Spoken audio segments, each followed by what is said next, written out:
Na naman sa social media ang viral na mga larawan kung saan namahagi ng bigas na may Ay, pero gusto ko matikman to ha. May kumakalat ha. Tamba.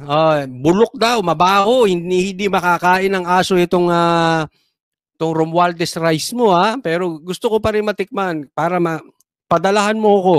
Padala mo sa SMNI, titikman namin sa SMNI. Ha? Papasaing natin sa SMNI.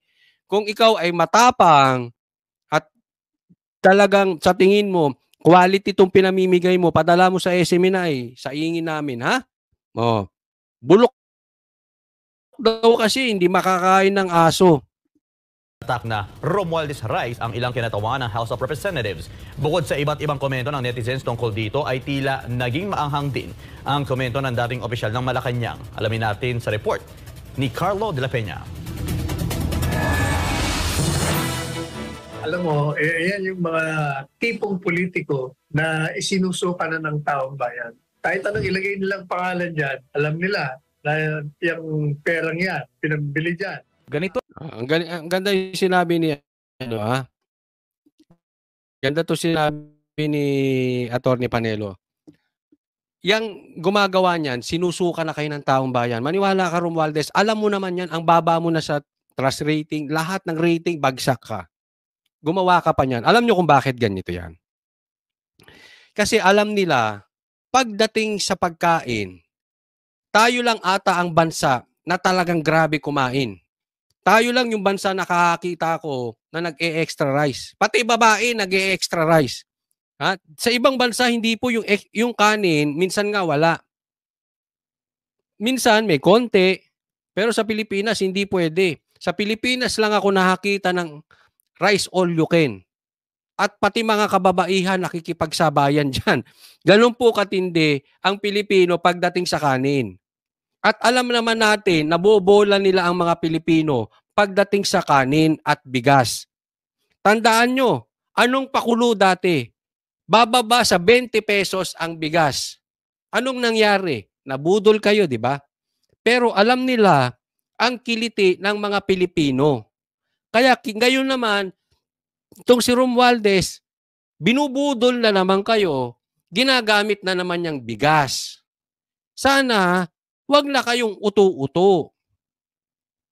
Ha? Kasi, ano na yan eh, talagang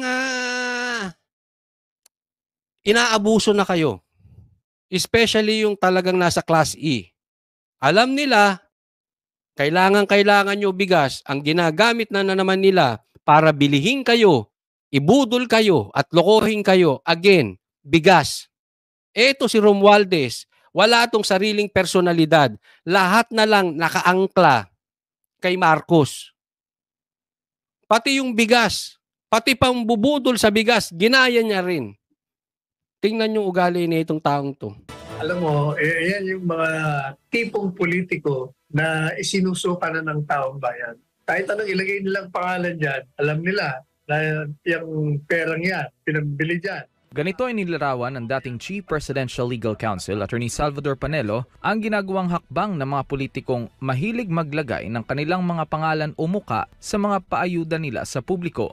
Gaya na lamang itong bagong paayudang bigas. Kitang-kita kung sino daw ang nagpamahagi. Ang Romualdez Rice, umani ng samut-sari. Kita mo, di ba? Gaano kalaki ang kakapalan ng mayan? Kakapiranggot na bigas, ilalagay mo pa dyan. Kung hindi ka ba namang kaepal, wala talagang confidence tong mama na ito. Wala. Alam mo, Tamba, ang dami mo pang kakaining Romualdez rice, ang dami mo pang kakaining bigas, bago ko man lang umabot sa kalahati ng pagkatao ng mga Duterte. Malayo ka. Ang layo mo kay BP Sara. Hindi mo kailangan ng ganyan no kaek-ekan na yan. Diba? I mean, ang baduy talaga. Hindi lang baduy. That is plain vote buying. Mag-e-eleksyon na po. Kaya ganyan ang ginagawa nitong mga ito eh. Kukuha ng budget, magpapaayuda, pera naman ng gobyerno, ang nakalagay pangalan nila. Ayan eh, pangangampanya. Early campaigning po ang ginagawa dyan. And vote buying na rin yan. No? Ngayon, sasabihin, hindi naman pera to ng gobyerno. Miskin na. Mamimigay ka, may pangalan mo, tapos bulok pa. Anong klase yun? Yang bang ginagawa mo ay makatao pa? Yang bang ginagawa mo ay tama pang gawain ng isang politiko? Apakatrapo mo. Sa totoo lang, Tamba. Kahit siguro mga kasamahan mo, hindi sasabihin, hindi ka trapo. Apakatrapo mo, Tamba. Pagpuna. Bakit daw ba kailangan pang ilagay ang pangalan ng politiko kung galing naman ang pondong ipinambilis sa kaban ng taong bayan? Unang-una, kung yan ay galing sa gobyerno, Mm. ibig sabihin, galing din sa kanila yan ay binabalik sa kanila. Kung yan Mm. naman ay nakaw, ganun din, ninakaw sa gobyerno, galing din sa kanila yung perang ninakaw. Oh, kung yan naman ay nakaw, sasakit pa tiyan ninyo. Ipapakain nyo sa taong bayan, nakaw. O, di masisira pa tiyan ng mga kababayan natin. Bukod sa bulok, nakaw pa. O, wala na, magtatake. Ay, sorry. Wala na, masisira na lang, ganun na lang. Masisira ang tiyan ng mga kababayan natin dyan sa lintik na Romualdez Rice na yan. Binabalik din sa kanila. Ayon sa dating opisyal ng pamahalaan, kung galing sa sariling pera ng politiko ang ginagamit sa pamimigay ng ayuda ay wala namang problema kung gustuhin man itong ilagay ang kanyang pangalan o kahit pa ang litrato niya sa mismong produkto. Kaya dapat yung mga kongresista at mga senador, gawa na kayo ng batas. Dapat wala na kahit eleksyon, hindi eleksyon, huwag na maglagay. Lalong-lalo na kung galing sa gobyerno.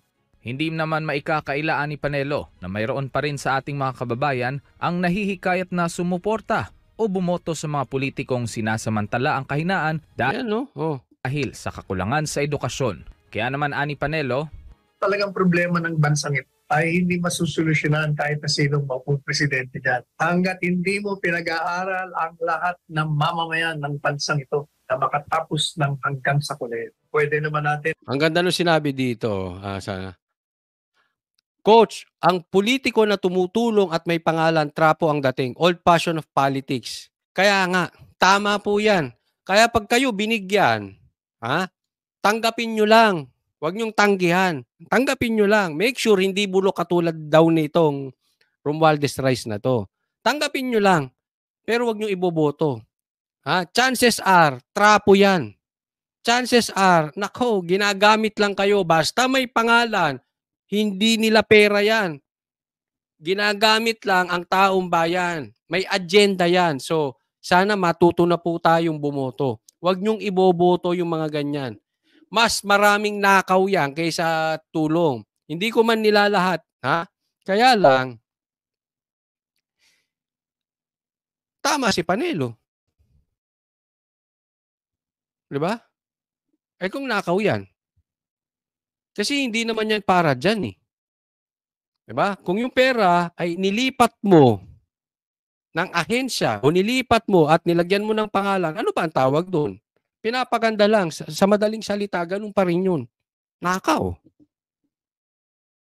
Parehas lang yun. Mahilig lang tayo magpalit ng mga pangalan eh. Na lahat pag-aralin natin ang gastos ng gobyerno. Pero hindi nila gagawin yan sapagkat advantageous sa kanila. Bentahe sa kanila yan na manatiling para sa Diyos at sa Pilipinas.